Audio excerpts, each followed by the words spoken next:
Article 176 जो बात करता है special address by the governor, जैसा कि राष्ट्रपति ने किया था 87 में। तो जैसे जो वहां किया वैसा ही यहाँ है, बस ध्यान देने की बात है कि क्या क्या रिवाइज ही हो रहा है हमारा। राज्यपाल जब साधारण इलेक्शन होता है विधानसभा का, उस साधारण इलेक्शन के बाद जब प्रथम अधिवेशन सत्र चालू होता है, तो उस सत्र पर स्पेशल एड्रेस करेगा।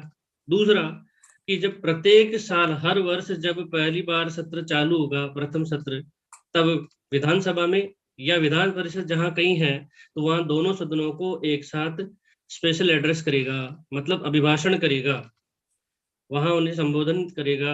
ये बात की गई है। तो पहली बात यही रही 176 में कि राज्यपाल विधानसभा के प्रत्येक साधारण निर्वाचन पर जब प्रथम सत्र आरंभ होता है तब, और प्रत्येक वर्ष के प्रथम सत्र पर विधानसभा है जहां, तो वहां उसे, और जहां विधानसभा के अलावा विधान परिषद भी है, तो दोनों को एक साथ संबोधित करते हुए स्पेशल एड्रेस करेगा और उसके रीजन बताएगा कि वो एड्रेस क्यों कर रहा है, क्या क्या आगे जो किस कार्य किस परियोजन से वो सत्र बुलाया जा रहा है, तो वो ऐसा करेगा।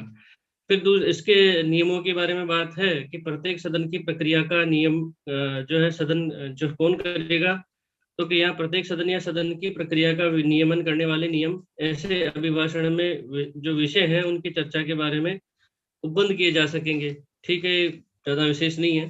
तो मुख्य बात 176 के पहले क्लोज में थी, जब हमने करी बात।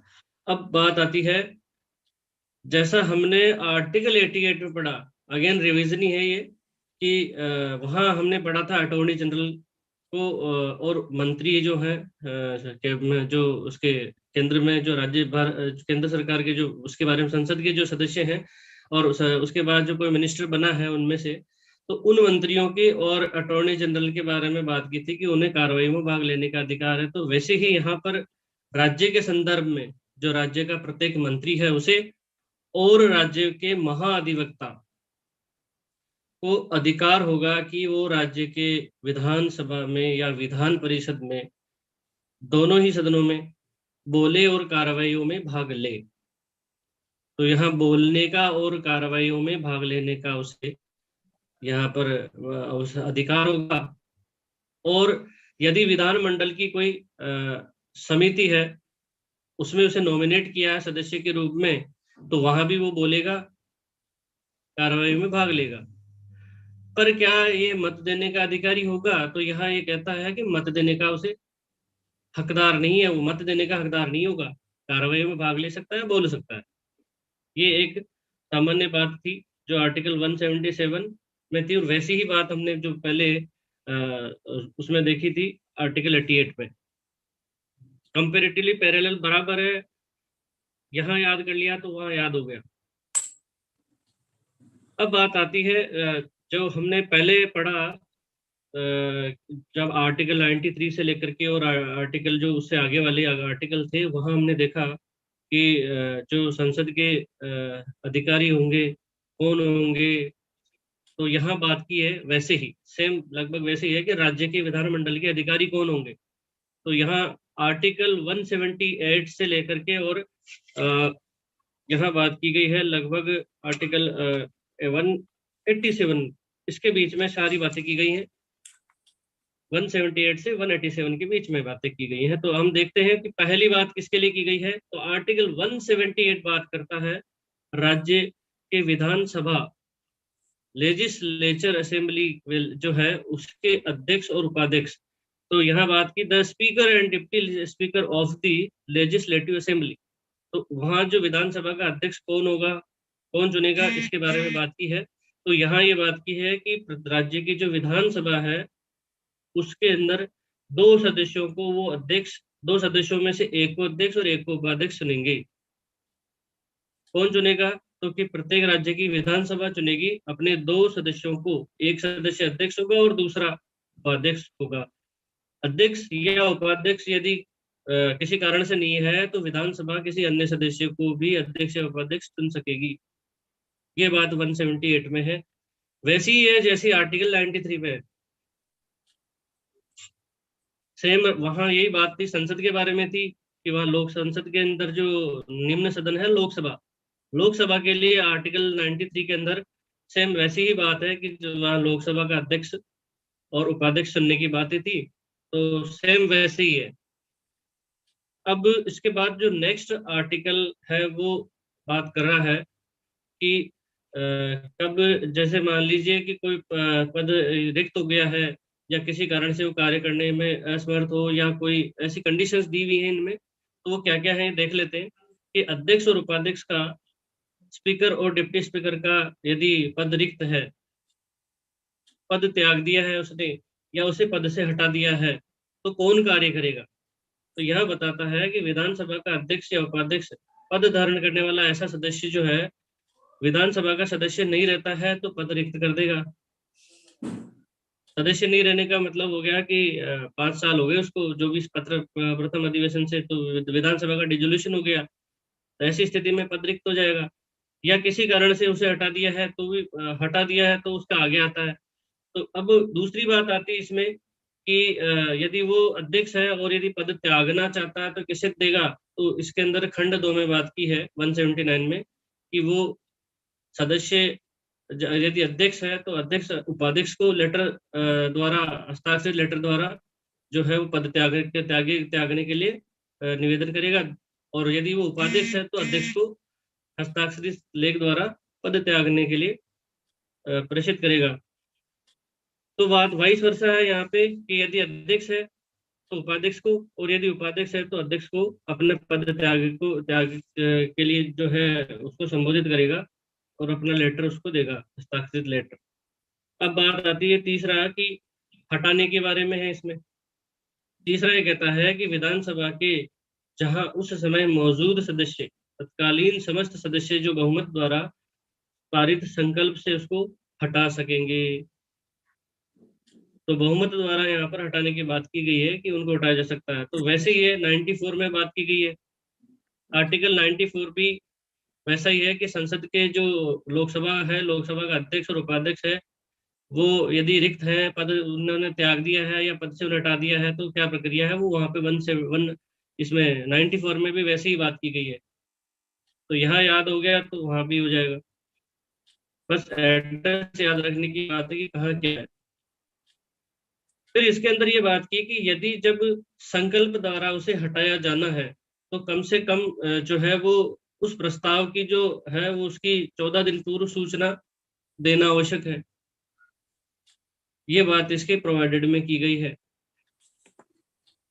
और इसके बाद में है कि यदि ये आगे प्रोवाइडेड ये कह रहा है कि विधानसभा का विघटन हो गया है क्या, अगर यदि विधानसभा का विघटन करने के बाद में विधानसभा का प्रथम अधिवेशन जब तक नहीं हो जाता है तब तक अध्यक्ष बना रहेगा, वो उसे पदरिक्त नहीं करना होगा। इट मीन्स ये हुआ कि जब एक बार जनरल प्रथम अधिवेशन से 5 साल पूर्व होने के बाद में विधानसभा का विघटन हो गया, या विधानसभा या किसी कारण से विघटन हो गया, किसी और कारण से बहुमत नहीं रहा तो विघटन हो गया, तो ऐसी स्थिति में जो विधानसभा का अध्यक्ष है वो अगली विधानसभा का प्रथम अधिवेशन जब नई नई निर्वाचित हो जाएगी तब तक के लिए अपना पद रिक्त नहीं करेगा। ये बात इसमें इंपॉर्टेंट है जो 179 के प्रोवाइडेड सेकंड में कही है। फिर इसके बाद नेक्स्ट बात आती है कि अध्यक्ष के पद के कर्तव्यों का पालन करने या अध्यक्ष के रूप में कार्य करने की उपाध्यक्ष या अन्य व्यक्ति की शक्ति। यहाँ पे बात ये की है कि power of the deputy speaker और other person to perform the duties of the office of और टू एक्ट एज स्पीकर। मतलब यहाँ जब क्या क्या दशाएं हैं जब ऐसा हो सकता है, तो कि अध्यक्ष का पद रिक्त हो तो कौन करेगा, अध्यक्ष का पद रिक्त है तो उपाध्यक्ष करेगा, उपाध्यक्ष का पद भी रिक्त है तो विधानसभा का ऐसा अन्य सदस्य राज्यपाल द्वारा नियुक्त करने पर उन कर्तव्यों का निर्वहन करेगा। ये बात आर्टिकल 80 के अंदर फर्स्ट क्लोज में की गई है। फिर इसी के अंदर है कि ऐसे विधानसभा की किसी जो बैठक है उसमें अध्यक्ष की अनुपस्थिति में उपाध्यक्ष या वो भी अनुपस्थित है तो उसके अंदर बाद में ऐसा अन्य व्यक्ति जो विधानसभा का जो उनकी प्रक्रिया है उसके अनुसार है तो वो अन्य व्यक्ति ऐसा कार्य कर सकेगा अध्यक्ष के रूप में। या कुल मिलाकर के आर्टिकल 80 ये बात करता है कि अध्यक्ष यदि कर्तव्य पालन में निर्वहन में असमर्थ हो गया है तो कौन कौन कार्य करेगा। तो यहाँ कह दिया कि अध्यक्ष यदि असमर्थ है तो उपाध्यक्ष कर सकता है, उपाध्यक्ष भी यदि किसी कारण से अवेलेबल नहीं है तो वहां पर अन्य व्यक्ति जो विधानसभा के अन्य सदस्यों में से कोई भी हो सकता है जो राज्यपाल इस निमित्त नियुक्त करे। बात अब ऐसे की ऐसे ही हमने उसमें देखा था आर्टिकल 95 में। आर्टिकल 95 में भी ये लोकसभा के जो अध्यक्ष है उसके स्थान पर अन्य उपाध्यक्ष या अन्य व्यक्ति जो है संसद का, लोकसभा का जो है वो कर सकता है कार्य। तो सेम वैसे ही है, आर्टिकल 95 में बताया है। फिर इसके बाद में जो बात आती है कि एक प्रश्न पैदा होता है कि जब जो स्पीकर है या डिप्टी स्पीकर है उसे हटाने का संकल्प विचाराधीन है, जो हमने देखा कि संकल्प द्वारा हटाया जा सकता है, अब ऐसा संकल्प विचाराधीन है तो क्या वो अध्यक्ष या उपाध्यक्ष के रूप में पीठासीन होकर कार्य कर सकेगा। तो इसका आंसर मिलता है आर्टिकल 81 में, 181 में। ये बात करता है कि जब हटाने का संकल्प विचाराधीन है विधानसभा की किसी बैठक में तो अध्यक्ष के हटाने के संकल्प के दौरान वह पीठासीन नहीं होगा। पीठासीन नहीं होने का अर्थ ये हुआ कि वो स्पीकर के रूप में या डिप्टी स्पीकर के रूप में नहीं बैठ सकेगा। तो कैसे कार्यवाही होगी, तो ऐसे माना जाएगा कि वो एब्सेंट है। ये इसी में बात की गई है कि इस तरह से कार्य किए जाएंगे मानो वो एब्सेंट है। इसका निचोड़ ये कहता है, ये आर्टिकल 181 के अंदर जो पहला क्लोज है ये बात करता है। और इसके बाद है कि जब अध्यक्ष उसके पद से हटने के लिए कोई संकल्प विधानसभा में विचाराधीन है तो क्या बोल सकता है, नहीं बोल सकते वो लोग। इसमें ये बात की है कि जब ऐसा संकल्प विचाराधीन है तो विधानसभा में बोलने का और कार्रवाइयों में अन्यथा भाग लेने का अधिकार तो होगा उन्हें। और जब ऐसा संकल्प और कार्रवाइयां जब चल रही है तो वहां मत देने का हकदार है क्या, तो यहाँ मत देने का भी प्रथमतः वो हकदार है ऐसे विषयों पर। लेकिन जब मत बराबर है तो वो मत देने का हकदार नहीं होगा। कौन, या अध्यक्ष या उपाध्यक्ष जिसके बारे में ऐसा संकल्प विचाराधीन है। ये आर्टिकल 181 के अंदर दोनों बातें निकल के आई। अब इसके बाद आता है, इसी के साथ में मैं एक बार कोरिलेट कर देता हूँ आर्टिकल 96 को। सेम वही बात की गई है, कोई फर्क नहीं है, एक शब्द का भी फर्क नहीं है, सेम वैसी ही बात है। तो आर्टिकल 96 में हमें ध्यान रखना है ये लोकसभा का स्पीकर और डिप्टी स्पीकर जब हटाने का संकल्प विचाराधीन है तो क्या होगा, सेम वैसी ही बात है यहाँ पर आर्टिकल 96 में। वो रिवीजन भी हो रहा है इसलिए ध्यान से याद करें। अब बात आती है आर्टिकल 182 के साथ में आर्टिकल 89 है जो लोकसभा इसे राज्यसभा के सदस्य सभापति और उपसभापति के बारे में बात करता है। शुरुआती वहीं से है उनकी। तो अब देखते हैं आर्टिकल 182 क्या कहता है कि विधान परिषद का सभापति और उपसभापति। अभी तक हमने देखा कि विधानसभा, क्योंकि विधानमंडल में कौन कौन होगा, राज्यपाल, वापस रिवाइज कर देता हूँ, राज्यपाल और यदि जहां 2 सदन है तो 2 सदन होंगे, एक विधानसभा होगी दूसरा विधान परिषद होगा। विधान परिषद अभी वर्तमान में 6 राज्यों में है। तो उन 6 राज्यों के लिए बात करता है कि विधान परिषद का सभापति और उपसभापति कैसे क्या होगा। तो यह बात करता है विधान परिषद वाले प्रत्येक राज्य की विधान परिषद अपने 2 सदस्यों को, अगेन कौन चुनेगा कि विधान परिषद ही अपने 2 सदस्यों को, जिनमें से एक को सभापति और दूसरे को उपसभापति चुनेगी। और यदि इन दोनों के पद रिक्त हैं, किसी कारण से ये उस समय नहीं अवेलेबल है, तो फिर किसी अन्य व्यक्ति को विधान परिषद अपने में से किसी एक को सभापति या उपसभापति चुन सकेगी। फिर इसी तरह से आर्टिकल नेक्स्ट आता है कि जब 183 बोलता है कि सभापति और उपसभापति का पद रिक्त हो या वो पद त्याग देते हैं या उन्हें पद से हटाया जाना है, तो ये कब कब वो सदस्य नहीं रहेंगे इस बारे में बात की है। वैसे ही है आर्टिकल 90 के अंदर भी है। तो आर्टिकल 90 हम बात कर रहे हैं विधान परिषद की, ये पेयर चलता है 182 से लेकर के और 185 का यहाँ पेयर है, ध्यान रखें। आर्टिकल 182 से लेकर के 185 का एक पेयर है, वैसे ही वहां पर 89 से लेकर के और 92 का पेयर है, चार चार है दोनों जगह। अगर ये आप इसको काउंट करें सेक्शन आर्टिकल्स को, तो 4 आर्टिकल वहां दिए हुए हैं सेम, 4 आर्टिकल यहाँ दिए हुए हैं सेम, याद करने में आसानी होगी।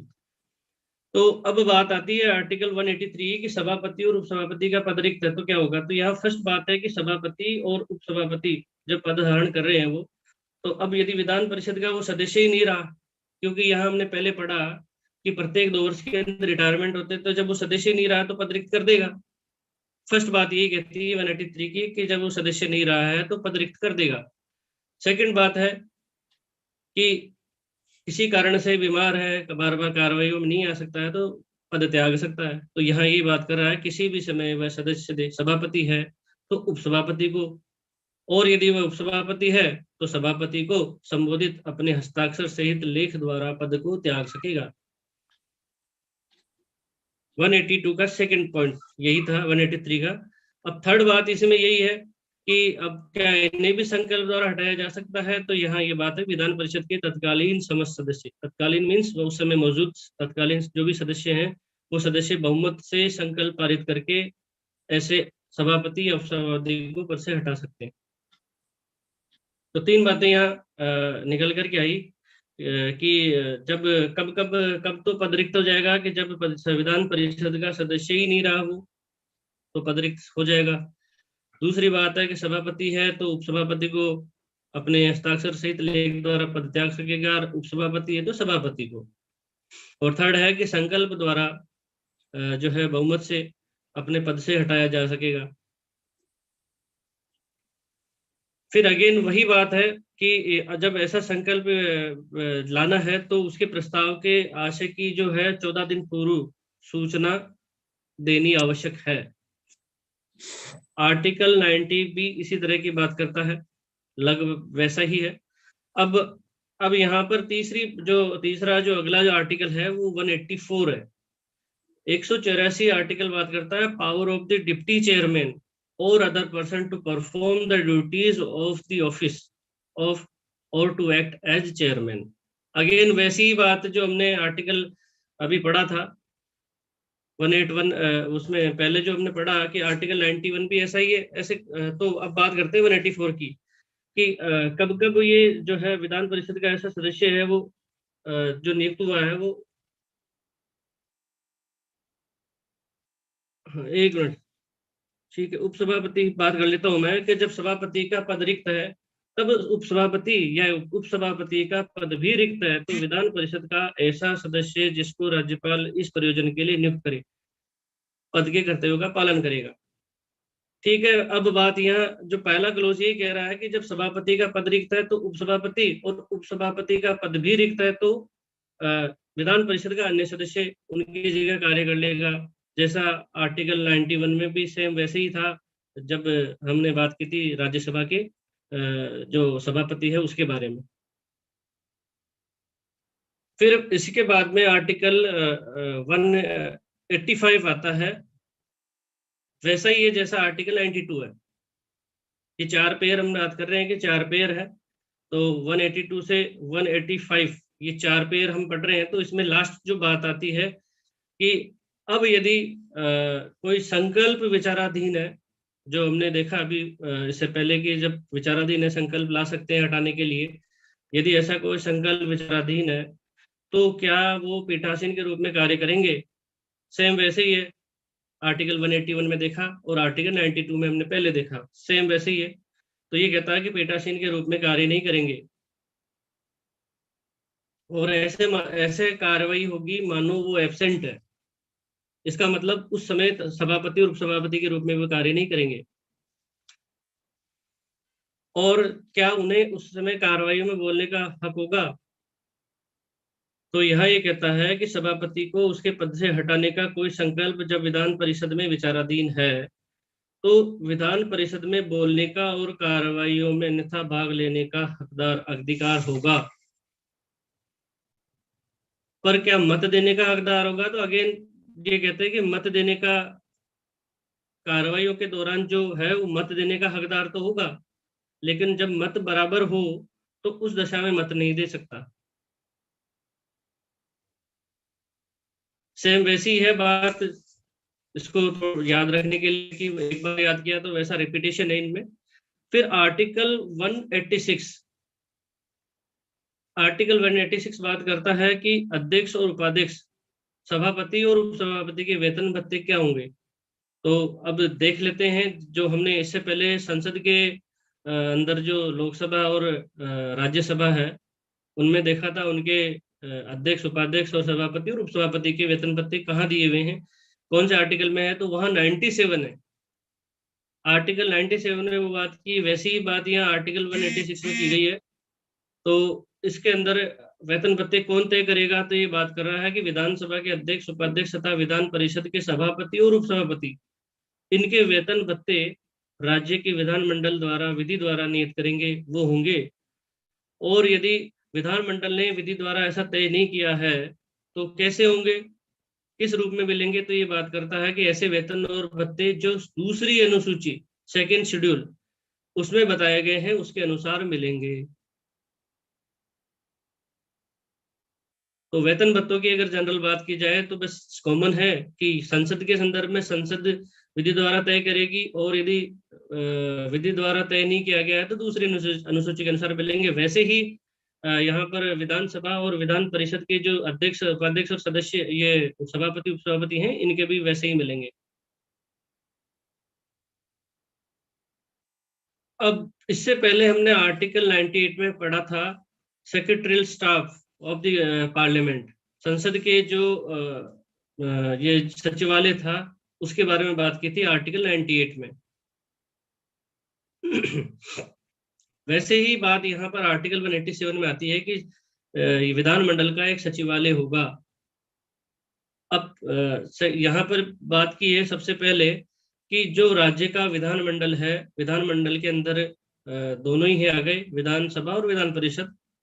तो विधानमंडल के सदन का या प्रत्येक सदन का पृथक सचिवीय कर्मचारी वृंद होगा। यहाँ सेक्रेटरी स्टाफ से मतलब है ब्यूरोक्रेसी, जो आईएएस वगैरह है उनका अलग से एक जो होगा उनका सचिवीय पृथक कर्मचारी वृंद होगा हर सदन का। यहाँ ये जनरल बात की है कि जहाँ विधानमंडल है, जहाँ दो सदन है, तो दोनों का पृथक पृथक होगा। लेकिन फिर भी ये बात प्रोवाइडेड कहता है आगे कि चाहे तो सम्मिलित पदों का सृजन भी किया जा सकता है। ये प्रोवाइडेड ये कहता है कि विधान परिषद वाले राज्य के विधानमंडल की दशा में इस खंड की किसी बात का ये अर्थ नहीं लगाया जाएगा कि ऐसे विधानमंडल के दोनों सदनों के लिए सम्मिलित पदों के सृजन को निवारित करती हो। पॉजिटिव यही बात आती है निकल करके कि सम्मिलित पदों का सृजन भी किया जा सकता है ऐसे सेक्रेटरी स्टाफ के लिए। अब सचिवालय के लिए अब जो बात आती है कि इसमें जो कर्मचारियों के जो विधानमंडल में जो जो भी सचिवीय कर्मचारी होंगे उनके वेतन भत्ते और उनकी भर्तियों का जो है सेवा शर्तों का कौन रेगुलेशन करेगा, तो यहाँ विधानमंडल ही करेगी विधि द्वारा।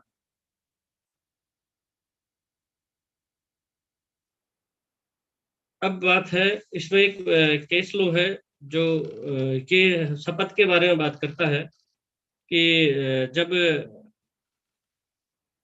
ये उससे ऊपर वाले के बाद था वेतन भत्तों संबंधी, मैंने केस लो छोड़ दिया था तो मैं इसको रिपीट कर देता हूँ कि एक बात आती है कि शपथ जब लेते हैं तो कौन से लैंग्वेज में शपथ लेंगे ये सदस्य जो चुने जाते हैं। तो यह शपथ जब ये लेते हैं, हमने पहले भी देखा था आर्टिकल 99 में, तो वैसे ही यहाँ पर भी शपथ के बारे में बात की गई थी। तो ये जो शपथ शपथ लेते हैं तो उस समय क्या ये पर्टिकुलर कोई वर्ड जो है, जैसे मान लीजिए अल्लाह है या ईश्वर है या भगवान है, तो क्या ये मर्जी से अपने हिसाब से जिसे वो मानते हैं ले सकते हैं। तो यहाँ एक केस कहता है कि ऐसा यदि कोई व्यक्ति अल्लाह के नाम से शपथ लेना चाहता है तो वो ले सकता है। इसके लिए केस लो है मधु पेरुमाल बनाम स्पीकर, मधु पेरुमाल बनाम स्पीकर केरल विधानसभा, ये आया 2007 केरल, पेज नंबर 18। इसमें ये बात की थी कि विधानसभा के सदस्य द्वारा शपथ ईश्वर के बजाय अल्लाह के नाम पर ली जा सकती है, ये संवैधानिक उपबंधों का उल्लंघन नहीं है। मुझे शब्द सर ईश्वर साइटेशन एक बार रिपीट कर दें। मधु पेरुमाल बनाम स्पीकर, मधु पेरुमाल बनाम स्पीकर, केरल विधानसभा, AIR 2007, केरल। तो इसमें बात की है ये बात कि ईश्वर जो शब्द है वो एक सापेक्ष अभिव्यक्ति है। मुसलमान जो अल्लाह में विश्वास रखते हैं अल्लाह के नाम से शपथ ले सकते हैं। तो ये बीच में रह गया था। अब नेक्स्ट बात है कि अब जो हम आर्टिकल लेंगे वो 188 लेंगे। तो 188 आर्टिकल है वो बात कर रहा है कि 188 और 189 दोनों है इसमें। टॉपिक क्या है? Conduct of business. यहाँ कार्य का संचालन कैसे होगा इसके बारे में बात की है। तो कार्य का संचालन से मतलब यहाँ ये है कि जो राज्य की विधानसभा है या विधान परिषद के सदस्य हैं वो अपना स्थान ग्रहण करने से पहले क्या करना, उन्हें क्या फुलफिलमेंट करना होगा। कार्य क्या वो चुने जाकर के सीधे ही बोलने के लिए या सीधे ही कार्य करने के लिए एंटाइटल हो जाएंगे? कुछ प्रक्रिया है, क्या उसका पालन करना आवश्यक है? तो यहाँ बात कर रहा है वो आर्टिकल 188। इसमें लेते हैं सबसे पहले कि सदस्यों द्वारा शपथ या प्रतिज्ञान। यहाँ ये इम्पोर्टेंट है। यदि संसद का या विधानमंडल का कोई सदस्य शपथ नहीं लेता है तो उसका प्रभाव क्या होगा, वो भी हमने पढ़ा था, पहले भी पढ़ा है, अब अगेन पढ़ते हैं यहाँ पे। तो यहाँ ये बात कर रहा है कि राज्य की विधानसभा या विधान परिषद का सदस्य अपना स्थान ग्रहण करने से पहले राज्यपाल के समक्ष या इस निमित्त नियुक्त किसी प्राधिकारी के समक्ष, जो भी कॉम्पिटेंट है उसे राज्यपाल द्वारा नियुक्त किया है, उसके समक्ष तीसरी अनुसूची के अनुसार शपथ लेंगे और उस पर हस्ताक्षर करेंगे। हमने इससे पहले भी आर्टिकल 99 में देखा था संसद के सदस्यों के लिए, सेम वैसे ही है। तो आर्टिकल पैरेलल याद रख लेंगे। एक एक एक बस केवल कंपैरेटिव स्टडी के रूप में ध्यान रहना जरूरी है। एक याद कर लिया तो सब याद हो जाएंगे। तो आर्टिकल 99 भी वैसे ही बात करता है। तो मुख्य बात निकल के आती है कि संसद के सदस्य या राज्य विधानमंडल के सदस्य जो है वो शपथ लेंगे अपना पद ग्रहण करने से पहले, स्थान ग्रहण करने से पहले जो है शपथ लेंगे। शपथ कैसे लेंगे? तीसरी अनुसूची के अनुसार बताए गए प्रारूप में लेंगे और उस पर हस्ताक्षर करेंगे। अब यहाँ संसद के सदस्य राष्ट्रपति या उसके द्वारा नियुक्त किसी अन्य सक्षम प्राधिकारी के समक्ष लेंगे और विधानमंडल के सदस्य राज्यपाल या उसके द्वारा कोई अन्य सक्षम प्राधिकारी के समक्ष शपथ लेंगे। ये बात आर्टिकल 188 में कही है। अब इसके बाद जो नेक्स्ट आर्टिकल आता है 189। 189 है वैसा ही आर्टिकल 100 हमने पहले भी पढ़ा है। 189 के बराबर सेम वैसा ही आर्टिकल 100 हमने पढ़ा जो संसद के बारे में बात कर रहा था, संसद के सदनों में मतदान देने के बारे में, उनकी रिक्तियों के बारे में बात करता है। वैसे ही यहाँ 189 कहता है सदनों में मतदान। तो सदन में मतदान, रिक्तियों के होते हुए भी सदन की कार्य करने की शक्ति और गणपूर्ति। तो अब यह है कि यदि मान लीजिए कि कोई रिक्ति है सदन में, तो क्या ये विधानमंडल का कोई भी सदन चलेगा या नहीं चलेगा? तो यहाँ बात कर रहा है ये आगे क्लोज फर्स्ट ये कह रहा है कि किसी राज्य के विधानमंडल के किसी सदन की बैठक में सभी प्रश्नों का, अब बात आ रही है कि प्रश्न अगर कोई पैदा हुआ, कोई प्रश्न वहाँ अराइज होता है, कोई क्वेश्चन किया जाता है विधानसभा में या विधान परिषद में, तो उन प्रश्नों का डिटर्मिनेशन कौन करेगा, किसे मत देने का उस प्रश्न में हक होगा पहले। तो ये बात कर रहा है कि किसी राज्य के विधानमंडल के किसी सदन की बैठक में सभी प्रश्नों का अवधारण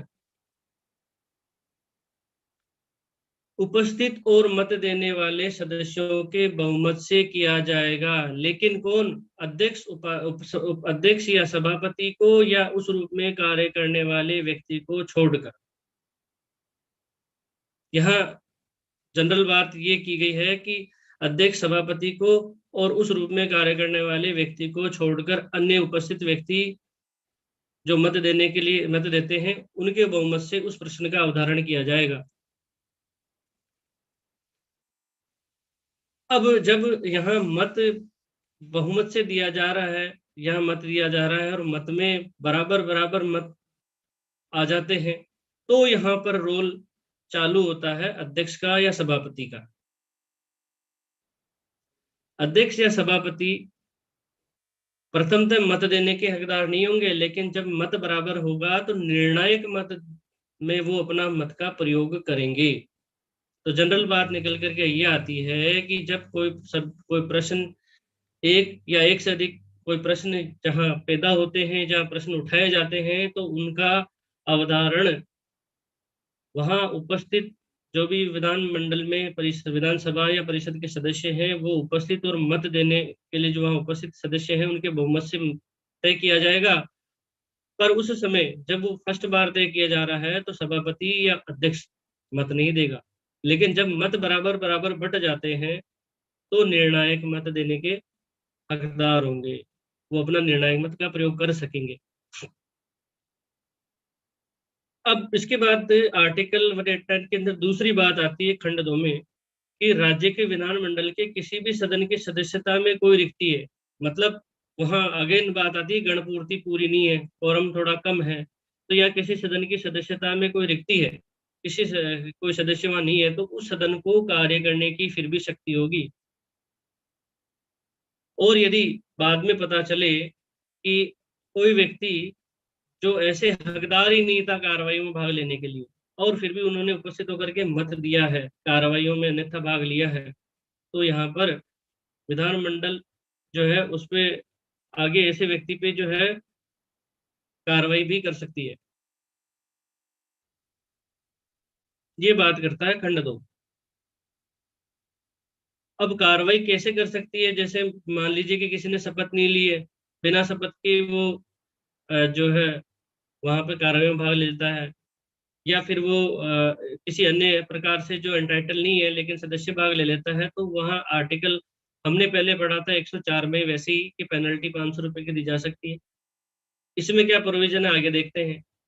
तो यह कार्रवाई विधानमंडल कर सकती है।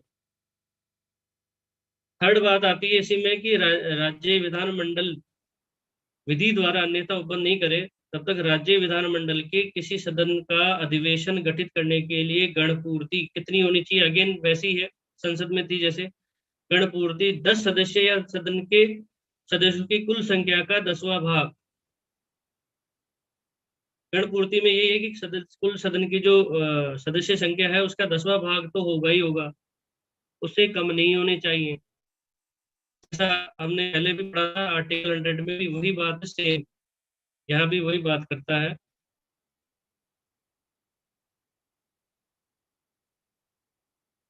अब चौथी बात इसमें आती है कि राज्य की विधानसभा या विधान परिषद के अधिवेशन में किसी समय गणपूर्ति नहीं है तो अध्यक्ष या सभापति या उस रूप में कार्य करने वाला कोई अन्य व्यक्ति उसका क्या कर्तव्य होगा। जब गणपूर्ति नहीं है तो उसका यह कर्तव्य होगा कि वो सदन को स्थगित कर दे या सस्पेंड कर दे, आगे सदन के जो अधिवेशन है उनको। ये बात की गई है इसमें, और जब गणपूर्ति हो जाएगी तो वापस से उसको चालू कर सकता है।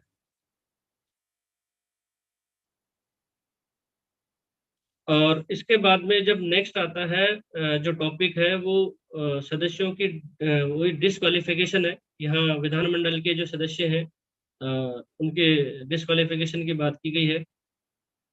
वैसे ही बात की गई है जैसे आर्टिकल 101 में देखा हमने और 102 देखा, तो 101 के जैसा है ये। आर्टिकल 101 में जो बात की गई थी वो ही बात यहाँ रिपीट है 190 में, कि जब स्थान रिक्त है तो क्या होगा। स्थान रिक्त से मतलब है यहाँ कुछ प्रश्न है जो मैं कहना चाहूंगा। प्रश्न ये है कि जैसे मान लीजिए एक व्यक्ति लोकसभा इसमें विधानमंडल की परिषद में भी चुन लिया गया है और विधानसभा में भी चुन लिया गया है, तो क्या वो दोनों जगह सदस्य रहेगा।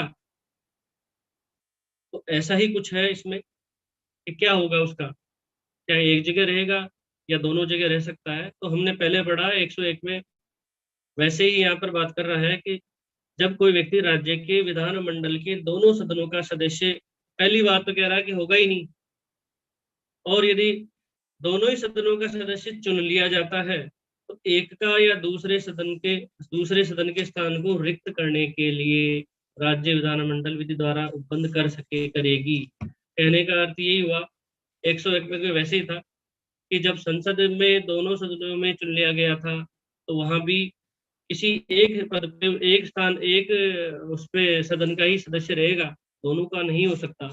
वहां पर इस बारे में संसद विधि द्वारा उपबंध कर रही थी, प्रोविजन कर रही थी। वैसे ही यहाँ पर राज्य की विधानमंडल जो है विधि द्वारा ऐसा उपबंध करेगी कि वो कौन से सदन में सदस्य रहे।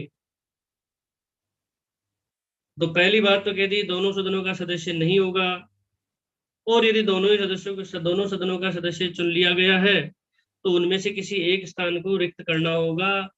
कौन से स्थान को रिक्त करना होगा, इस बारे में राज्य की विधानमंडल तय करेगी।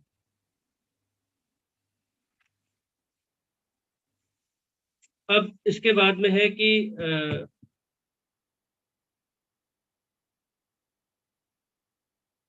हाँ, फिर नेक्स्ट बात वैसे ही आ रही है कि यदि कोई व्यक्ति चुन लिया गया है, मान लीजिए कोई व्यक्ति पहली अनुसूची में जो बताए गए हैं उनमें, या दो या अधिक राज्यों के विधानमंडलों द्वारा का सदस्य तो नहीं होगा, लेकिन यदि मान लिया दो या अधिक विधानमंडलों का सदस्य हो गया, वो किसी अन्य विधानमंडल में भी वो चुन लिया गया है।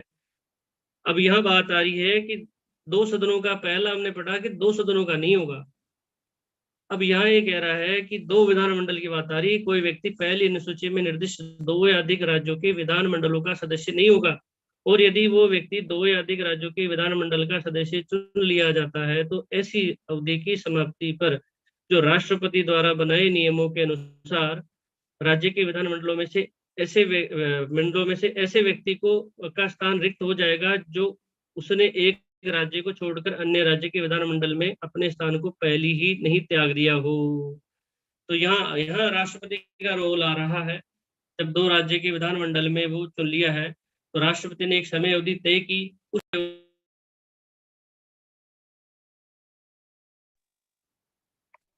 हाँ, तो उनमें से किसी एक का पद त्यागना होगा उसे, जो राष्ट्रपति ने विधि द्वारा उसको जो समय समय दी है।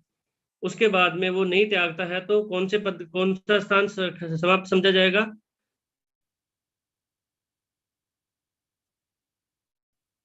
सर आवाज आ रही है? हाँ सर, आ रही है आवाज, आ रही है।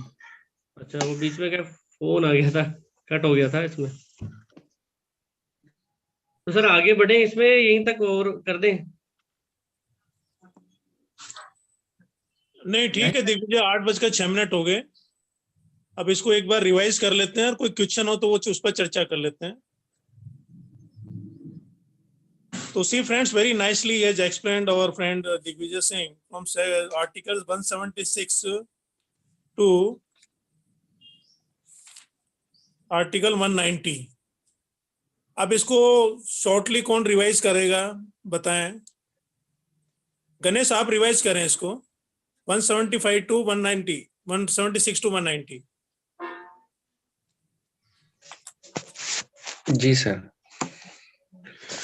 175 कहता है सदन या सदनों के अभिभाषण और उनको संदेश देने का राज्यपाल का अधिकार। ये राज्यपाल का एक तरह से विशेष अधिकार होगा कि वो जो सदन या एक सदन हो या बहुत सदन हो, तो वहाँ सदनों में अभिभाषण कर सकेगा, उनको संदेश दे सकेगा। और इसको हमको रिलेट कर सकते हैं जो कि प्रेसिडेंशियल पावर है, आर्टिकल 86 में दी गई है, उसी रूप से है। देन आता है आर्टिकल 176, राज्यपाल का विशेष अभिभाषण। यदि कोई राज्यपाल विधानसभा के लिए प्रत्येक साधारण निर्वाचन के पश्चात या प्रथम सत्र में या कभी भी कोई विशेष अभिभाषण देना चाहता है, तो वो उसके लिए वो उसका विशेष अधिकार है, वो उसमें विशेष अभिभाषण अपना दे सकेगा। जैसे कि आर्टिकल 87 में प्रेसिडेंशियल राष्ट्रपति की अभिभाषण की शक्ति है, उसी अनुसार ये 176 में राज्यपाल का पावर है। आगे आता है 177 सदनों के बारे में मंत्रियों व महाधिवक्ता के अधिकार। प्रत्येक मंत्री और राज्य के महाधिवक्ता को अधिकार होगा कि विधानसभा के या विधान परिषद की दशा में दोनों सदनों में बोले, उनकी कार्यवाहियों में भाग ले। किंतु महाधिवक्ता उसमें वोटिंग नहीं कर सकेगा। आगे आता है राज्य के विधानमंडल के अधिकारी। 178 विधानसभा का अध्यक्ष और उपाध्यक्ष। ये प्रोविजन है कि प्रत्येक विधानसभा के लिए एक अध्यक्ष होगा और एक उपाध्यक्ष होगा। 179 अध्यक्ष और उपाध्यक्ष का पद रिक्त होना, त्यागपत्र या पद से हटाए जाने के जो प्रोविजन है वो दिए हुए हैं। जैसा कि 94 आर्टिकल 94 में जो हमारी लोकसभा है उसके अध्यक्ष उपाध्यक्ष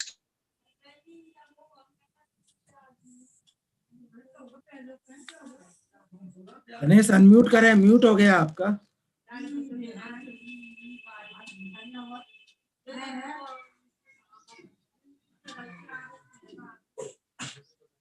गणेश म्यूट अनम्यूट करें। हेलो, हाँ आप बताएं। हाँ सर, आवाज आ रही है, फोन आ गया था बीच में इसलिए। 180 है अध्यक्ष के पद के कर्तव्यों का पालन करने या अध्यक्ष के रूप में कार्य करने की उपाध्यक्ष या अन्य व्यक्ति की शक्ति। जब अध्यक्ष का पद रिक्त है तो उपाध्यक्ष, और यदि उपाध्यक्ष का भी पद रिक्त हो तो विधानसभा का ऐसा सदस्य जिसे राज्यपाल इस अभियोजन के लिए नियुक्त करे, वो उसके कर्तव्यों का पालन करेगा। 181 है जब अध्यक्ष या उपाध्यक्ष के पद से हटाए जाने का कोई संकल्प विचाराधीन है तब उसका पीठासीन न होना।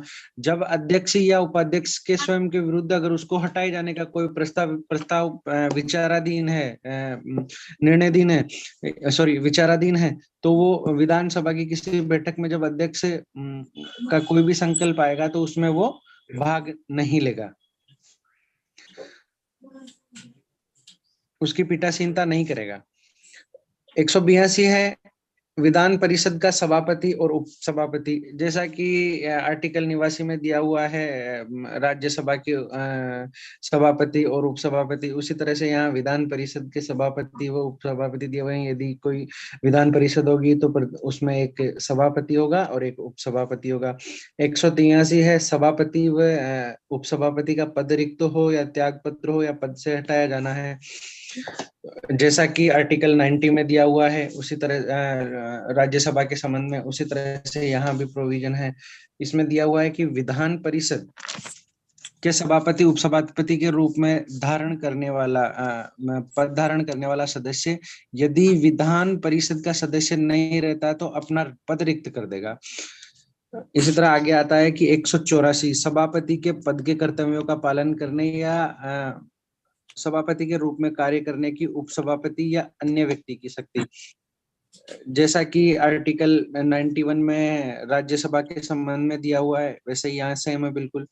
जब सभापति का पद रिक्त है तब सभापति के कार्यभार को उपसभापति संभालेगा, और यदि उपसभापति का भी पद रिक्त है तो विधानसभा का ऐसा सदस्य जिसको राज्यपाल इस प्रयोजन के लिए नियुक्त करे तो वो उस व्यक्ति का कर्तव्यों का पालन करेगा। देन आगे आता है 185 जब सभापति उपसभापति को पद से हटाए जाने का कोई संकल्प विचाराधीन है तब उसका पीठासीन न होना। जब उसका कोई यदि संकल्प उसको हटाए जाने का कोई संकल्प विचाराधीन है तो वहां उस सदन की वो पीठासीनता नहीं करेगा। फिर बाद में आता है आर्टिकल 186 अध्यक्ष व उपाध्यक्ष तथा सभापति और उपसभापति के वेतन व भत्ते। फिर आता है 187 राज्य के विधानमंडल का सचिवालय। राज्य के विधानमंडल का एक अलग से सचिवालय कर्मचारी वृंद होगा। अगर कहीं 2 सदन है तो उनका अलग अलग भी हो सकेगा, परंतु राज्य की उस शक्ति को निवारित नहीं करेगा ये क्लोज कि वो उन दोनों के लिए एक कर्मचारी वृंद यानी एक सचिवालय भी बना सकेगा। आगे आता है 188 सदस्यों का शपथ या प्रतिज्ञान।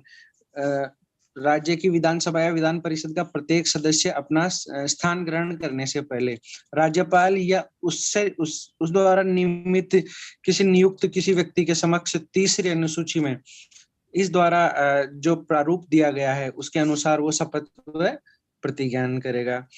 फिर है 189 सदनों में मतदान रिक्तियों के होते हुए भी सदनों की कार्य करने की शक्ति व गणपूर्ति। इसमें सदनों के मतदान से संबंधित व रिक्तियों के संबंधित में प्रोविजन दिए हुए हैं। सर 190 कहाँ तक करना है सर मुझे? नहीं, 190 तो अभी चल रहा है, ठीक है, थैंक यू। और सर इसमें मेरा एक थोड़ा सा मुझे एक चीज समझ नहीं आई जो मुझे पूछना है। 185 का जो सर सब क्लोज 2 है, मैं इस पे आऊंगा एक बार। इसमें चौथी पांचवी लाइन है, ऐसे संकल्प पर या ऐसी कार्यवाहियों के दौरान किसी अन्य विषय पर प्रथमतः ही मत देने का अधिकार होगा। तो सर वो खुद के लिए मत देगा या अन्य विषय है कोई, जो ये अन्य से समझ नहीं आया सर मेरे कुछ। मैं पूरा बोल के सुनाता हूं। जब सभापति को उसके पद से हटाए जाने का कोई संकल्प विधान परिषद में विचाराधीन है, तब उसको विधान परिषद में बोलने व उसकी कार्यवाहियों में अन्यथा भाग लेने का अधिकार होगा। और वह अनुच्छेद 189 में किसी बात के होते हुए भी ऐसे संकल्प पर या ऐसी कार्यवाहियों के दौरान किसी अन्य विषय पर प्रथमतः ही मत देने का अधिकार होगा।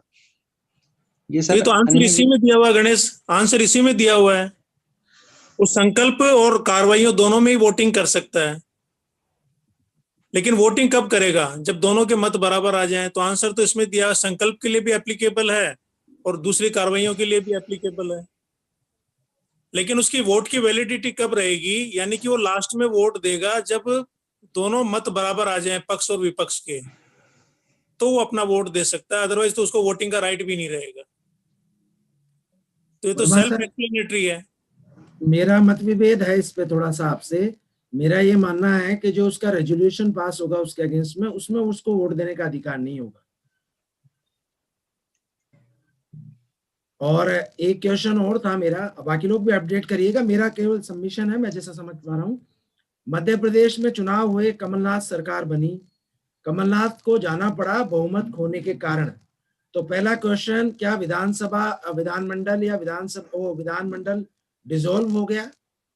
तो जो उस समय उसके चेयर वो थे स्पीकर, वो स्पीकर भी अपनी पोस्ट से हट जाएंगे? पहला क्वेश्चन। दूसरा क्वेश्चन, शिवराज सिंह चौहान अपनी सरकार वापस बनाते हैं, क्या वहां स्पीकर का चुनाव दोबारा हुआ?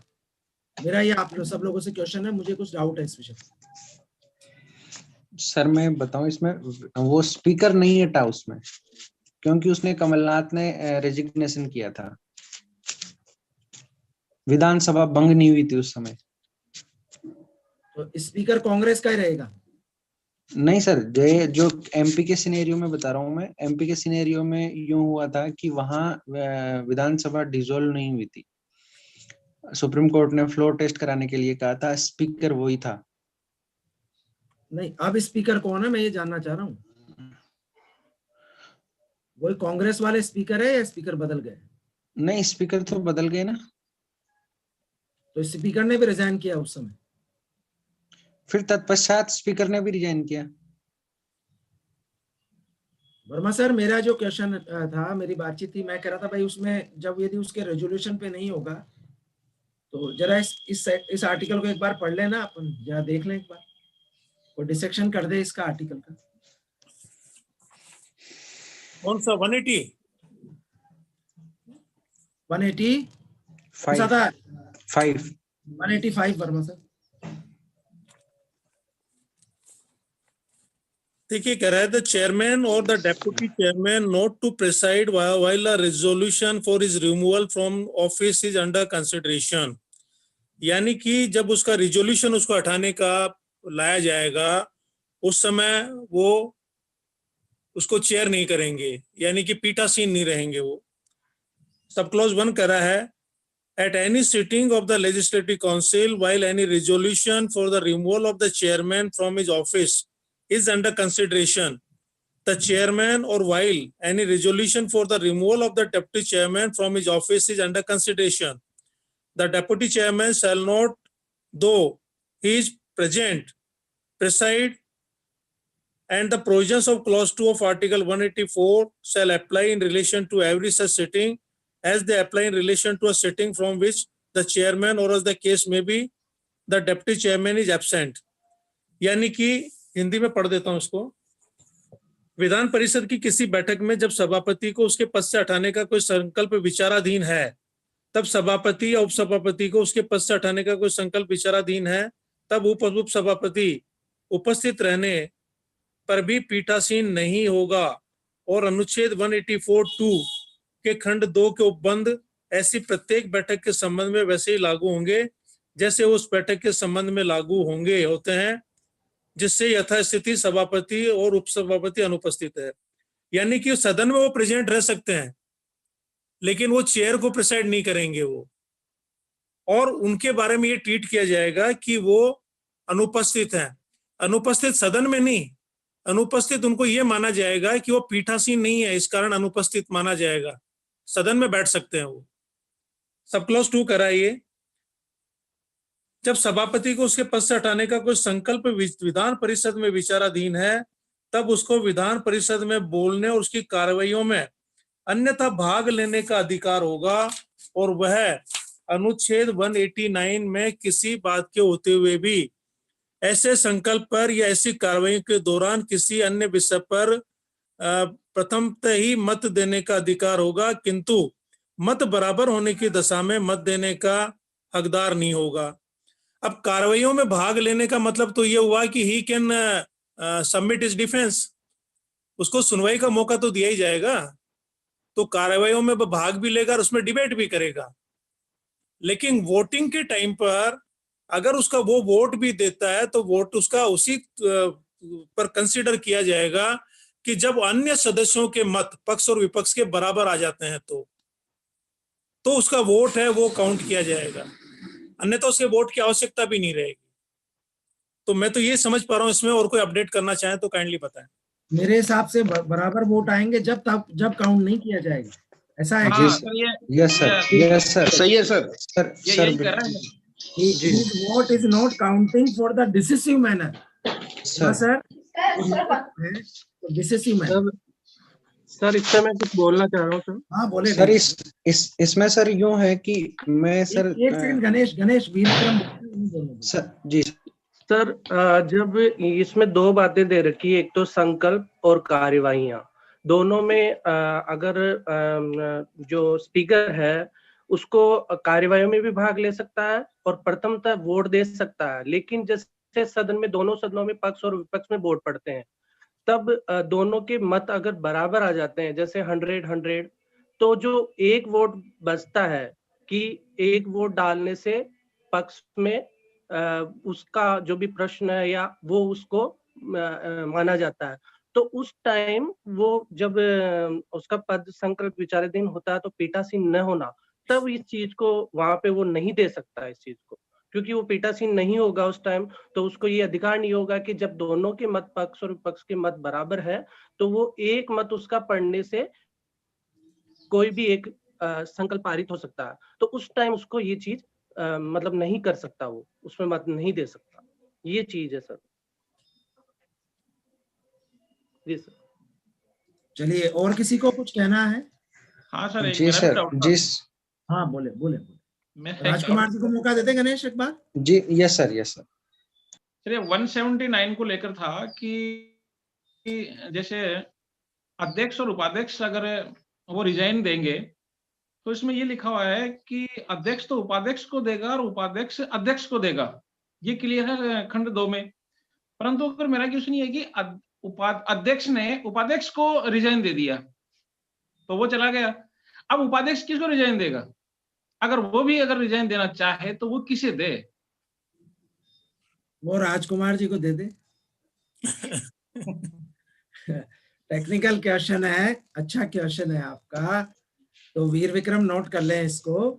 अभी हमारे पास इसके तथ्य नहीं है लेकिन है इसकी आंसर, तो आज वीर विक्रम और बाकी लोग ढूंढेंगे और उत्तर मिल जाएगा। कल प्रसाद प्रियंत पे भी वीर विक्रम ने अच्छा निकाल के दिया, मैं चाह रहा था अंग्रेजी पे भी कोई निकाल के दे कि on the pleasure of president और ऑन द प्लेजर ऑफ, तो उसको भी कल वीर विक्रम के मुंह से सुनना चाहेंगे। हम थोड़ा सा रिवीजन करेंगे। जब वर्मा सर आप रख लीजिएगा विक्रम को, रोहित भी जरा इंग्लिश में निकाले प्लेजर पे, तो कल सुनेंगे हम इन दोनों को। गणेश आपका कोई बाकी थी? सर मैं इसमें कुछ जो सर का क्वेश्चन है इस पे मैं कुछ बोलना चाहता हूँ। सर मैं आपके एरिया में इंटरफेरेंस कर गया, सॉरी सर। हेलो, हाँ वर्मा सर का भैया वो है मॉडरेटर।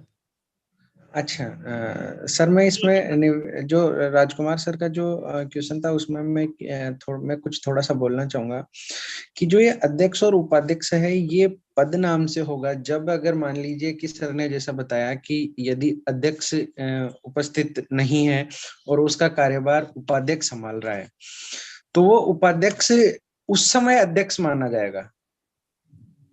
वो उपाध्यक्ष तो है ही सही, लेकिन वो उन कार्यवाहियों को भी मॉनिटर करेगा कि जो अध्यक्ष के जो सीट में निहित है उसमें इन्वेस्ट है, उन कार्यवाहियों को भी मॉनिटर करेगा। तो वो उस समय देगा। तो उपाध्यक्ष यदि अपना रेजिग्नेशन लेगा तो देगा तो वो अध्यक्ष के पद नाम से ही देगा, अध्यक्ष के पद नाम से ही देगा। और जब वो अध्यक्ष के पद पे बैठेगा वही व्यक्ति, तो वो उसे स्वीकार भी कर सकता है। मेरा ये मानना है। अगर मैं कुछ गलत हूं तो कुछ करेक्शन करें। ये तो अध्यक्ष के लिए तो फिर उसका जो प्रोवाइडेड है वो है कि अगर कोई अध्यक्ष है तो वो अगली जो जब तक उसका विघटन होने के पश्चात जब तक विधानसभा गठित नहीं हो जाती तब तक वो उसका पद को नहीं छोड़ेगा, बना रखेगा। परंतु ये है कि जैसे अध्यक्ष तो पहले ही रिजाइन करके चला गया, अब वो उपाध्यक्ष है, अब वो उपाध्यक्ष है, वो खुद ही उस पोस्ट पे जाकर एक तो उपाध्यक्ष बन के तो रिजाइन दे दे और अध्यक्ष बन के उसको एक्सेप्ट कर ले। क्या ऐसा संभव है? तो सर वो तो पोस्ट पे बैठ के पोस्ट की वर्क करेगा ना सर। उस समय ये थोड़ी माना जाएगा कि सो एंड सो XYZ, जैसे कि श्रीमान राजकुमार जी उपाध्यक्ष हैं किसी के और मान लो अध्यक्ष की चेयर खाली है तो राजकुमार जी उसको संभाल रहे हैं अध्यक्ष की चेयर को, तो वो राजकुमार जी के नाम से नहीं जाएगा, वो अध्यक्ष के नाम से जाएगा। तो वो जब अध्यक्ष की सीट पे बैठेंगे तब एज ए अध्यक्ष का कार्य करेंगे और वो वही वो कार्य वही प्रभाव रखेंगे कि जैसा माना जाएगा कि वो अध्यक्ष ने किया है। मेरा ये मानना है। तो माय डियर, इसका मतलब तो ये हुआ कि अगर अध्यक्ष ने रिजाइन दे दिया तो उपाध्यक्ष की कोई वैल्यू नहीं है, वो अध्यक्ष की पद पे आगे बैठ गया तो उपाध्यक्ष को सीट ही नहीं रही फिर तो। सर एक बार प्रश्न वापस रिपीट करो राजकुमार जी। जी राजकुमार जी एक बार प्रश्न रिपीट कर दो आप। मेरा प्रश्न ये है कि 179 के तहत अध्यक्ष जो है अपना त्याग पत्र उपाध्यक्ष को दे सकता है और उपाध्यक्ष अपना त्याग पत्र अध्यक्ष को दे सकता है, ये चीज है। ठीक है। अब इसका आगे का ये है कि अध्यक्ष ने अपना त्याग पत्र उपाध्यक्ष को दे दिया, वो स्वीकार हो गया और वो चला गया। अब उसी दौरान जैसे मान लो कोई डिस्प्यूट हो गया, अध्यक्ष ने देखा भैया ये ले मेरा रिजिग्नेशन, मैं तो जा रहा हूं, तू जाने तेरा काम जाने। उपाध्यक्ष ने कहा मैं भी तुम्हारे पीछे पीछे आ रहा हूं, तो अब वो उसका जो रेजिग्नेशन वो किसको दे? अध्यक्ष तो चला गया, उपाध्यक्ष को पकड़ा के ये ले भैया मैं तो निकल गया 2 मिनट बाद, वो भी अगर देना चाहे तो इस कंडीशन में वो अपना रेजिग्नेशन लेटर किसे दे? ये था थोड़ा डाउट। मैं यही कह रहा हूँ कि वो क्या होता है कि जैसे कि मेरी बात सुन ले एक बार। Yes sir. अपन ने पढ़ा है कि जहां कहीं भी पद रिक्त या कार्य करने की असमर्थता है विधानमंडल किसी अन्य को नियुक्त कर देगी ना, वहां पर कहाँ समस्या है? और प्रावधान दे रखे करने के बारे में कहा, अगर ऐसी स्थिति के दोनों भाग रहे तो तीसरा तो आएगा ही सही ना, उसको अपॉइंट करेंगे, उसको दे देंगे। प्रक्रिया के लिए हाथ के हाथ तो इसमें बता रखा है, जब हम अपने पढ़ेंगे एग्जैक्टली जो इसमें देखेंगे, अभी पढ़ा भी है हमने कि जब वो अध्यक्ष उपाध्यक्ष को दे रहा है, उपाध्यक्ष तो अध्यक्ष को दे रहा है, लेकिन अब अध्यक्ष ही चला गया, वो पहले ही छोड़ के चला गया, तो उसकी जगह सब्स्टिट्यूट उसी को बनाया जाएगा हाथ के हाथ। यही होता है अध्यक्ष जब चला गया, यदि दोनों ही एक साथ जा रहे हैं, अब राजकुमार जी ये कहना चाह रहे हैं कि दोनों ही एक साथ जा रहे हैं तो कैसे क्या होगा? अगर एक ही दिन एक ही समय पे दोनों अपना पद त्यागना चाह रहे हैं तो क्या होगा? तो फिर विधानमंडल ऐसी व्यवस्था तो करेगा, जो सदन है पर्टिकुलर, वो ये व्यवस्था तो करेगा ना कि वो किसी एक को नियुक्त करेगा पहले, तब वो उसको देंगे। ऐसे तो है नहीं कि किसी और को देने से रहे। जी सर। इसी में बता रखा है ना कि वो। Yes sir. और सर मैं इसकी थोड़ा सा प्रक्रिया को तो सर मैं बताना चाहूंगा। इसमें जनरली प्रक्रिया ये रहती है कि जैसे कि कोई अध्यक्ष महोदय कहीं पद छोड़ के जा रहे हैं, तो अध्यक्ष महोदय पद छोड़ के जाएंगे तो राज्यपाल हाथों हाथ इस आशय से एक ऑर्डर जारी करेगा कि आज दिनांक इतनी से उपाध्यक्ष उन कार्यों को संभालेगा। और देन 10 मिनट बाद या 1 घंटे बाद अगर उपाध्यक्ष महोदय भी जाना चाह रहे हैं तो वो भी जा सकते हैं। क्योंकि वो जिस समय राज्यपाल ने जो ऑर्डर निकाला उस टाइम से वो अध्यक्ष का कार्य करने के लिए भी मतलब प्रभावी हो गए थे, प्रभावशाली व्यक्ति हो गए थे, उसके लिए मतलब एम्पावर्ड हो चुके थे। फिर बाद में उसमें पावर प्रोविजन दिए हुए हैं कि अपना जो भी सदन होगा वो किसी अन्य को नियुक्त कर सकता है, पर वो देगा क्योंकि स्पेसिफिक प्रावधान है, परंतु रेजिग्नेशन देगा तो अध्यक्ष के नाम से ही देगा, उपाध्यक्ष किसी अन्य के नाम से नहीं दे सकता। और अध्यक्ष के नाम से देगा तो ये अंडरस्टूड है कि वो जो अध्यक्ष की सीट पे बैठेगा वही उसको कंसीडर करेगा, कोई अन्य व्यक्ति नहीं। मेरा ये मानना है, अगर कोई करेक्शन हो तो कृपया कोई बताएं। वर्मा सर। नहीं, देखो जो दिग्विजय ने बताया कि फिर उस सदन किसी को मनोनीत कर देता है तो उन दोनों के एब्सेंट के अंदर वो फिर उसका सभापति होगा। जी सर। ये उसको भी दिया जा सकता है, अगर उपसभापति है वो भी जाना चाहता है तो सदन किसी अन्य व्यक्ति को मनोनीत कर देगा। तो सर अगर सदन तो तब मनोनीत करेगा ना जब उपाध्यक्ष भी पद छोड़ चुका होगा, जब रेजिग्नेशन कर चुका होगा, क्योंकि ये प्रोविजन है कि यदि उपाध्यक्ष है तो उपाध्यक्ष ही संभालेगा उस काम को। वर्मा सर। नहीं, टेम्परेरी के लिए है क्या ये, अस्थायी के लिए, या रिजाइन कर रहा है वो? नहीं सर, मैं ये कह रहा हूँ कि यदि अध्यक्ष महोदय गए, काम संभाल लिया उपाध्यक्ष महोदय ने, यदि उपाध्यक्ष महोदय है तो उस काम को उपाध्यक्ष महोदय ही संभालेंगे। सदन की बारी तो तब आएगी ना जब उपाध्यक्ष महोदय भी सीट छोड़ चुके होंगे, दोनों सीटें खाली हो जाएगी, तब तीसरे की बारी आएगी ना किसी सदन में से किसी अन्य की। तो मेरा ये कहना है। और राजेश जी कुछ कहना चाह रहे हैं इस बारे में? देखिए, हम हाइपोथेटिकली बातें कर रहे हैं सारी की सारी, और कोई फैक्ट्स हमारे पास उसके है नहीं। विधानसभा के अपने रूल्स होते हैं और लोकसभा के अपने रूल्स होते हैं, और बहुत बड़ा उस पर होमवर्क किया हुआ है। तो मेरी राय ये है कि आज हम उस पर इधर उधर वो बीटिंग विदाउट बुश, इधर उधर हवा में तीर चलाने के बजाय आज दिन में इस बात पर थोड़ा ढूंढे हम, और ढूंढकर कल इस पे चर्चा करें। राजकुमार जी शायद मेरी बात से सहमत होंगे, गणेश मेरी बात से सहमत होंगे, आज के वर्मा जी मेरी बात से सहमत होंगे। तो वर्मा सर आप परमिट करें, कल हम इस विषय पर चर्चा कर लेंगे। Over to Shri R K Verma ji. Okay, thank you friends. आज काफी अच्छी चर्चा रही हमारी, दोनों सब्जेक्ट के ऊपर ही।